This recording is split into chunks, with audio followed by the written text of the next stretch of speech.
आदिवासी आश्रमशाळेतील रिक्त पदे तात्काळ भरावी, अन्यथा शाळेला टाळे ठोकण्याचा इशारा। आश्रमशाळांमधील रिक्त पदांच्या भरतीसाठी संतप्त ग्रामस्थांचे निवेदन।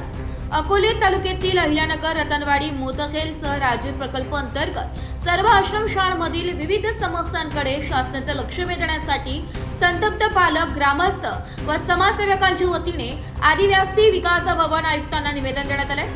या निवेदनामध्ये शाळांतील रिक्त पदे तातडीने भरणे, सध्या रोजंदारीवर कार्यरत कर्मचाऱ्यांची नियमित नियुक्ती, बाह्य स्रोतांद्वारे होणारी भरती रद्द करणे तसेच विद्यार्थ्यांच्या शैक्षणिक हक्कांचे संरक्षण करण्याच्या मागण्या करण्यात आल्या। निवेदनात चेतावणी देण्यात आली की या मागण्या तातडीने मान्य न झाल्यास ग्रामस्थ आणि पालकांकडून शाळेला टाळे ठोकण्याचा निर्णय घेण्यात येईल व त्यातून उद्भवणाऱ्या अनिष्ट परिणामांची जबाबदारी शासन व प्रशासनाची राहील। या निवेदनाच्या प्रमुख उपस्थितीत समाजसेवक अनंत महादुखाणे होते, तसेच ग्रामस्थ, कृषी उत्पन्न बाजार समिती सरपंच तुकाराम खाडे, बाजीराव सगबोर, सरपंच एकनाथ सारखाते, तुकाराम सारखाते, सागर रोंगटे, सूरज इदे, महेश इदे, सुभाष इदे, चंद्रकांत इदे, आकाश इदे आदी मान्यवर सहभागी झाले होते। निवेदनाच्या प्रती संबंधित अधिकाऱ्यांना माहितीस्तव पाठवण्यात आली। गेलं नाही, जर तुम्ही अजून विचारत नसतील, सचिवांना सांगत नसतील, मुख्याप्रधानांतर निरोप देत नसतील, शासनाला जर सांगत नसतील, टिप्पणी करत नसतील, तर हे आमच्या बंधूंनी बघायचं काय, भगिनींनी बघायचं काय? यांचे संसार आज उघड्यावर आहेत। याने न्याय कधी देणार तुम्ही? आपण ट्रायबल एरियामध्ये काम करत असताना, आदिवासी एरियामध्ये काम करत असताना या लोकांच्या भावना जाऊन बघा, प्रत्यक्ष शाळांना भेटी द्या, एखाद्या खेडेगाव निवडा, शासनाच्या ज्या गाईडलाईन्स आहेत त्यानुसार एखाद्या फोपसंडीसारख्या ठिकाणी आमच्या अकोल्यात जाऊन थांबा, एक दिवस कळेल तुम्हाला आदिवासी कसे जीवन जगतायत। जर हे आदिवासींची मुलं पाळण्याचं काम जे शिक्षक लोक करत असतील, चतुर्थ कर्मचारी, आपल्या वर्ग 3चे कर्मचारी जर आमच्या मुलं सांभाळण्याचं काम करत असेल आणि त्यांना आज उपाशी पोटी तुम्ही ठेवून इथं रस्त्यावर किती दिवस बसवणार आहेत? यांना न्याय द्या। विखे साहेब, तुम्ही न्याय द्या।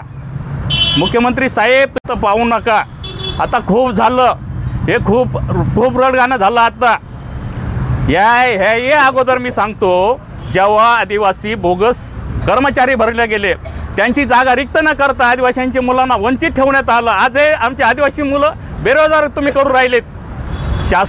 शासनाची ही कोणती योजना आहे का आमची आदिवासी मुलं आज बेरोजगार करायचं काम चालू ठेवलं आहे? बाह्यस्रोत नेमकं काय ठेवलं आहे तुम्ही? बाह्यस्रोताचं सांगून तुम्ही आमच्या आदिवासी लोकांची फसवणूक करू नका। आज आमचा आदिवासी शांत आहे।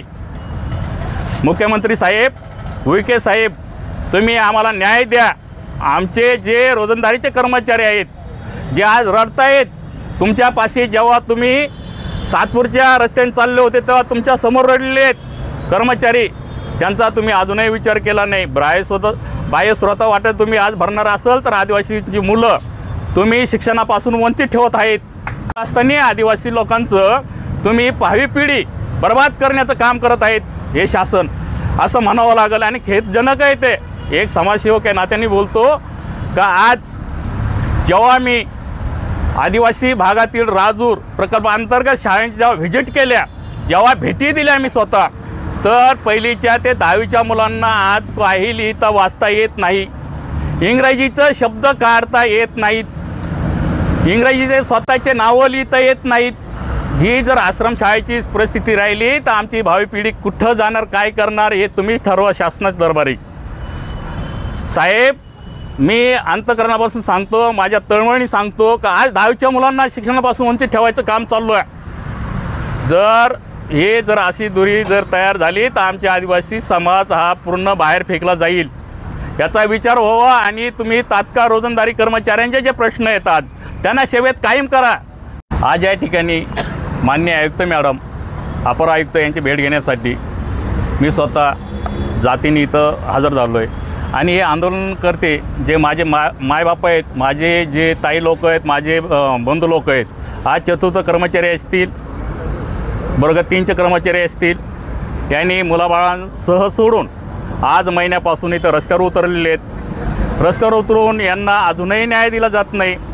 आयुक्त मॅडम, आपण आपल्या दारासमोर आलेल्या लोकांना जर तुम्ही आज विचारत नाहीत तर ही सर्वात जास्त खेदाची बाब आहे। का तुम्ही आमच्या भावना जाणून घेतल्या पाहिजे. तुम्हाला आयुक्त आदिवासी आयुक्त म्हणून आम्ही बसवलंय. हे पद आदिवासी आयुक्त म्हणून जे निर्माण झालं हे आदिवासी ट्रायबल एरियासाठी झालेलं आहे, हे कुठं सिटीसाठी झालेलं नाही आहे. आणि या पदाचा वापर तुम्ही आमचे प्रश्न सोडवण्यासाठी करायला पाहिजेत. मॅडम आपण अजूनही सर आम्ही रोजंदारीचे वर्ग 4 आणि 3चे कर्मचारी आहोत. आम्ही कळवण प्रकल्पाचे आहोत. आम्ही इथे 30 दिवसापासून जे विराट मोर्चा घेऊन बसलेलो आहोत. आमच्याकडे कोणीही येत नाही. आम्ही सगळ्या महिला असून आमच्या अनेक अडचणी पण असतात नैसर्गिक झाल्या सगळ्या. आम्ही पाणी पावसात इथे बसलेलो असतो सर, तरी कोणीही एवढा 1 महिना झाला तरी कोणी आमची दखल नाही घेतली, काहीच नाही घेतली.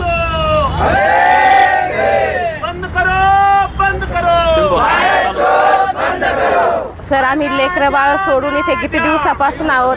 आणि मग जरी आपण म्हणतोय का आमची महिलांची संख्या कमी आहे, कारण प्रत्येकाच्या घरी लहान लहान लेकरं आहेत. आपण लेकरं सोडून तर येऊ शकत नाही, कारण प्रत्येकाच्या घरी लहान लेकरं आहेत. बायांच्या अनेक समस्या पण असतात. सगळ्या समस्यांना तोंड देऊन माझ्या बाई इथे उभ्या आहेत. सर बोलायला गेलं तर मन भरून येतं. किती बोलावं काय. मी काही माझ्या एकटीसाठी मागत नाही किंवा माझ्या एकट्या गावासाठी पण नाही मागत.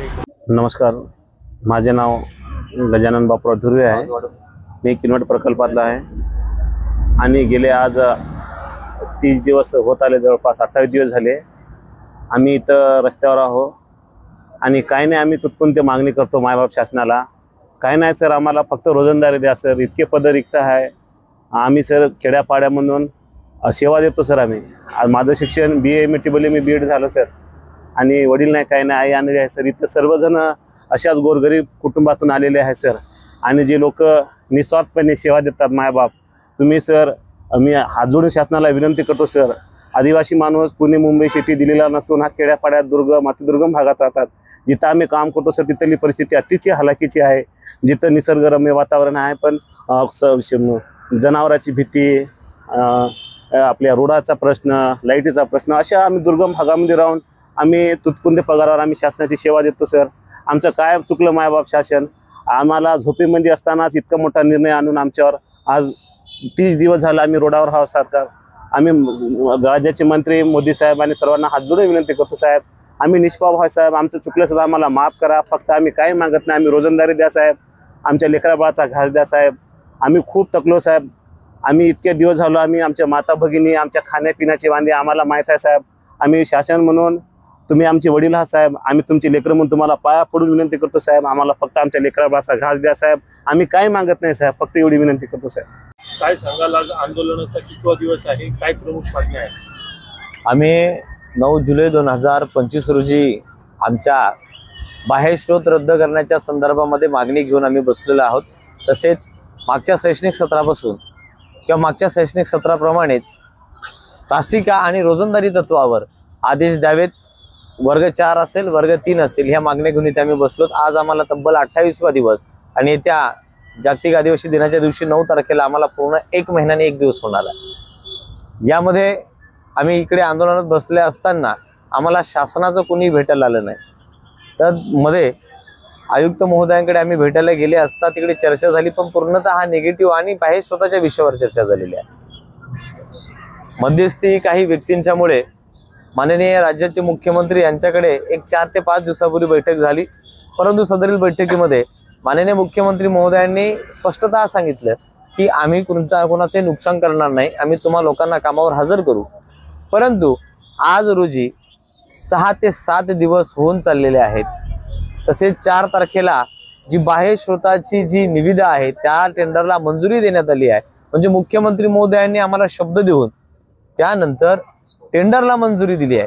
म्हणजे आता कुठेतरी आम्हालाही आता लोकशाही आणि दडपशाही असा फार मोठा प्रश्न निर्माण झालेला आहे. त्यामुळे आता मोठं कोण हाही प्रश्न आम्हाला आता राज्याच्या वरती जाऊन विचारावं की राज्यात कोणाला विचारावं, हा फार मोठा पडलेला प्रश्न आहे. यापुढे आपली काय भूमिका असणार? नक्कीच यापुढे आमची भूमिका ही असणार आहे. आम्ही याच्याही आधी सांगत आलो, पण कुठेतरी आम्ही शिक्षक असल्याने, आमचे वर्ग 4 बांधव वर्ग 4 बांधव आमच्या सोबत असल्याने आम्हाला फार मोठी ताठर भूमिका घेता येत नाही. परंतु शासनाने आता अंत बघितलेला आहे म्हणून कदाचित आम्ही तुमच्यापुढे व्यक्त होणार नाही. पण ज्या दारात आम्ही बसलोय ते घरच आमचं आहे.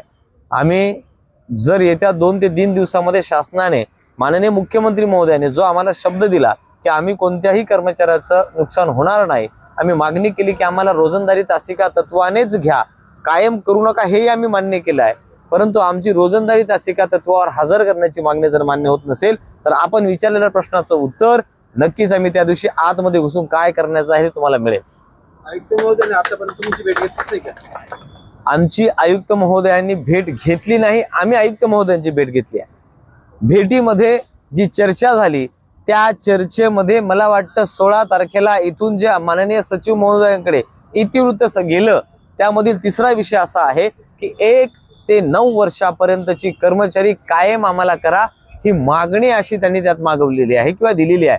आमची मागणी ती नसून 1 ते 9 वर्षापर्यंतच्या वर्ग 3 आणि वर्ग 4 कर्मचाऱ्यांना रोजंदारी तासिका तत्वावर मागील शैक्षणिक सत्राप्रमाणेच आदेश देऊन हजर करण्याची ही आमची मागणी आहे. नमस्कार. गेल्या 9 जुलैपासून इथं आंदोलन चालू आहे. या आंदोलनादरम्यान बऱ्याच पदाधिकारी यांनी आम्हाला राजकारणी यांनी भेट दिल्या, परंतु भेटी दिल्यानंतर आश्वासनं दिले, पाठिंबा दिला, परंतु अद्यापही आमच्या मागण्या काही मान्य झालेल्या नाहीत.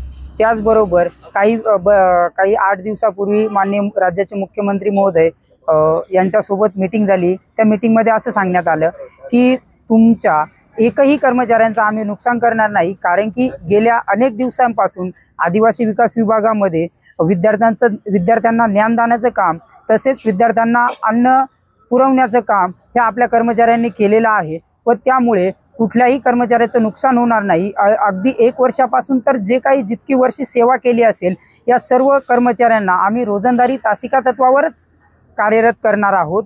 परंतु अजून गेले 8 दिवस झालेत, परंतु अजूनही मुख्यमंत्री महोदयांचा जी मीटिंग झाली त्या बदल्यात कुठलंही पत्र निघालं नाही. मग आता कुठंतरी आम्हाला असं वाटायला लागलं की जी अपेक्षा होती आपल्या राज्याचे मुख्यमंत्री महोदय आहेत आणि ते आम्हाला कुठंतरी न्याय देतील, परंतु अजूनही तो आम्हाला न्याय मिळालेला नाही.